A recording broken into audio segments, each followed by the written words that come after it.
frowned on but not outlawed in the Soviet Union, and since the dissolution of the Soviet Empire, a surprising 31% to 72% of Russians again identify with the Orthodox Church.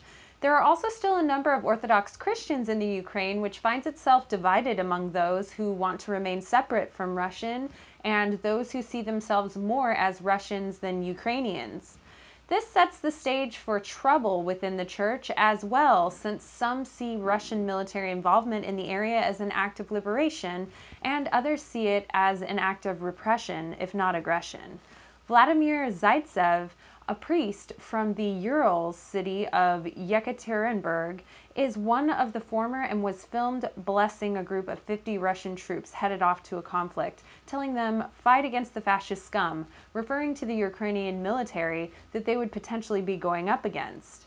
Given the church's history with Soviet repression, it stands to reason that they might favor the Ukrainian government's desire for independence, and in fact, some have accused the church of collusion along those lines.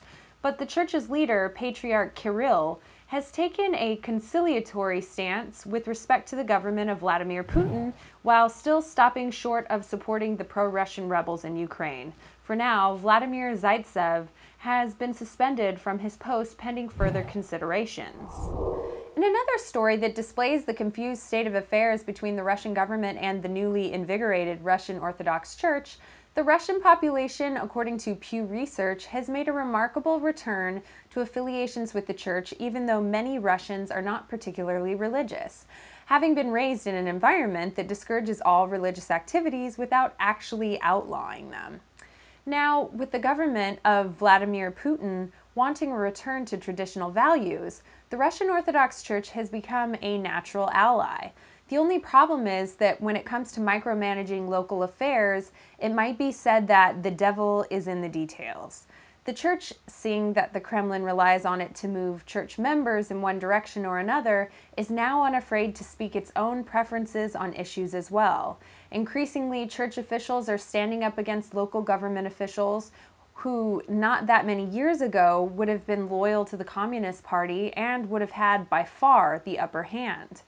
Now, when it comes to activities that might be seen by the church as encouraging undesirable behavior, such as alcoholism, they're making their views openly known.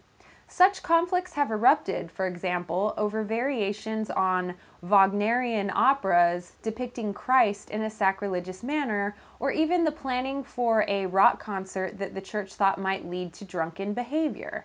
More and more, the church is viewed by some as an extension of the heavy hand of the Kremlin, as seen a couple of years ago when members of the feminist-oriented rock band Pussy Riot were arrested for an anti-Putin protest held in Moscow's Christ the Savior Cathedral. Some analysts speculate that what might be called an unholy alliance between church and state is apt to backfire. The question has circulated for years and been answered in a variety of ways. Should a Christian attend a same-sex wedding? The answer most often given by serious theologians is that obviously they should, giving examples of Jesus interacting with sinners in several places in the Bible, such as the well-known admonition, "Let he who is without sin cast the first stone."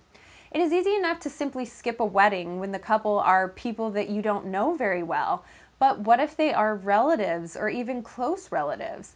In a recent call-in show run by Family Research Council President Tony Perkins, such passive advice was interrupted by a caller quite forcefully putting forth the proposition that the right thing for a Christian to do would be to attend the wedding specifically to object to it when the traditional question at the end was asked, "Is there anyone present who can say why this couple should not be joined together in holy matrimony?" or some variation on theme. The caller was interrupted at that point as Perkins attempted to steer the show back to a less confrontational point of view, stating that as an ordained minister, he would refuse to perform such a ceremony, but attending one would be another matter.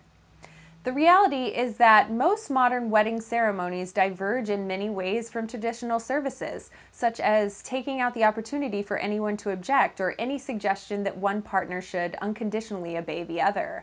Now that the more disruptive approach is out there, it will be interesting to see if anyone attempts it, with or without the question being asked in the first place.